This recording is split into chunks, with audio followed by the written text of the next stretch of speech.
ରାତିରେ ନ ଖାଇ ଭୋକ ହେଉଥିଲେ ମଧ୍ୟ ଯଦି ଖାଲି ପେଟରେ ଶୋଇବାକୁ ପଡ଼େ ତାହେଲେ ଜାଣିବେ ପଇସା କେତେ ଜରୁରୀ। ଭଉଣୀର ବାହାଘରରେ ବାପାଙ୍କୁ ପଇସାର ଚିନ୍ତାରେ କାନ୍ଦିବା ଦେଖିଲେ ଜାଣିପାରିବେ ପଇସା କେତେ ଜରୁରୀ। ଭଲ ପାଠ ପଢ଼ୁଥିଲେ ମଧ୍ୟ ପଇସା ପାଇଁ ପାଠ ପଢ଼ା ବନ୍ଦ ହୋଇଗଲେ ଜାଣିବେ ପଇସା କେତେ ଜରୁରୀ। ବାପାଙ୍କୁ ଆରାମ କରିବା ସମୟରେ ଯଦି କାମ କରିବାକୁ ପଡ଼ୁଥାଏ ତେବେ ଜାଣିବେ ପଇସା କେତେ ଜରୁରୀ। ପଇସା ସବୁ କିଛି ନୁହେଁ, କିନ୍ତୁ ପଇସା ବିନା ବହୁତ କିଛି ଅଧାରେ ରହିଯାଏ।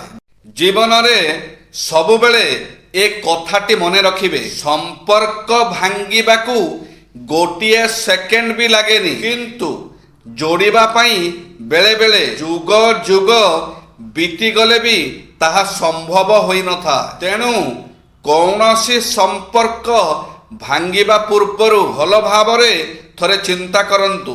ନିଜ କର୍ମ ଉପରେ ବିଶ୍ୱାସ ରଖନ୍ତୁ। ଲୋକମାନଙ୍କ କଥାରୁ କ'ଣ ମିଳିବ?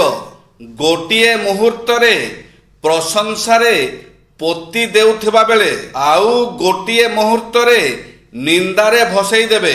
ତେଣୁ ଲୋକମାନଙ୍କ କଥାକୁ ଧ୍ୟାନ ନ ଦେଇ ନିଜ କର୍ମ ଉପରେ ବିଶ୍ୱାସ ରଖନ୍ତୁ। ନିଜ ଭବିଷ୍ୟତ ପାଇଁ କଠିନ ପରିଶ୍ରମ କରନ୍ତୁ। ପରିଶ୍ରମର ଫଳ ନିଶ୍ଚିତ ରୂପେ ମିଳିଥାଏ।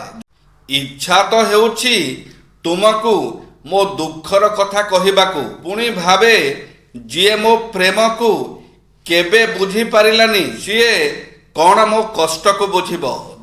ମନ ପସନ୍ଦର ମଣିଷ ସହିତ 8 ମିନିଟ୍ କଥା ହୋଇଗଲେ ପୁରା ଦିନଟା ଭଲ ଲାଗେ, କିନ୍ତୁ ସେହି ମଣିଷ ଯଦି 10 ସେକେଣ୍ଡ ବି ଇଗ୍ନୋର କରେ ସତରେ ବହୁତ କଷ୍ଟ ହୁଏ।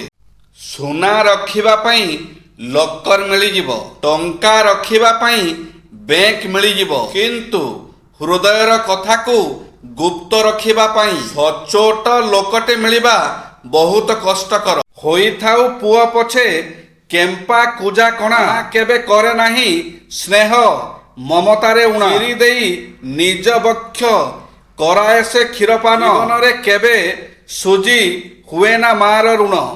ଯଦି ସଫଳତା ଆମର ଲକ୍ଷ୍ୟ ହୁଏ ତେବେ ଅସଫଳତା ହେଉଛି ରାସ୍ତା ଯାହା ଆମକୁ ସେହି ଲକ୍ଷ୍ୟ ପର୍ଯ୍ୟନ୍ତ ପହଞ୍ଚାଇଥାଏ। ସେଥିପାଇଁ ମହାପୁରୁଷମାନେ ଏଇ ଦୁଇଟିରେ ଆଶାର କିରଣ ଦେଖିଥାନ୍ତି। ଛୋଟ ଛୋଟ ଅସଫଳତା ହିଁ ଆଗକୁ ଯାଇ ବଡ଼ ବଡ଼ ସଫଳତାର ଆଧାର ହୋଇଥାଏ।